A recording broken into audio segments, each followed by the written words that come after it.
If you can walk in and sense by the mood and what's going on, the need for urgency, and respond, and that will get you far.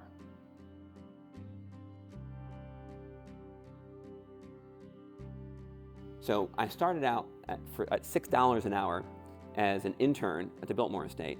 Within a couple of months, I got a raise, and then within a couple of months, I got promoted, and then I got promoted again, and then I got promoted again. And I'm not saying all this to just boast. I want you to know it's just the story of something I learned along the way.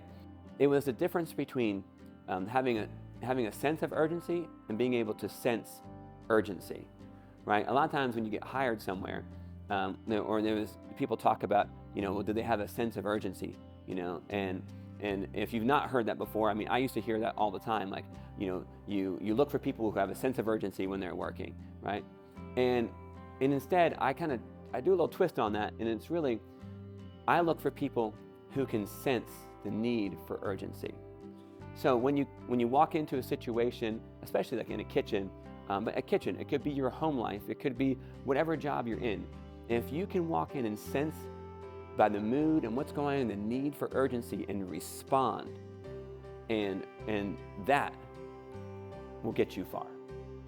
But if you can walk into a situation and sense the need for urgency, that means for us, my chef would always say, hit the ground running. When you come in the door, you better hit the ground running.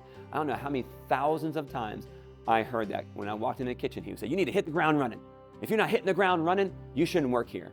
And what he meant is, when you walk in that door, your feet should go faster. You should talk a little faster, write a little faster, get moving a little faster, because we have a job to get done, and you're part of it. And if you're the one slowing it down and dragging it down, you're basically dragging yourself out the door.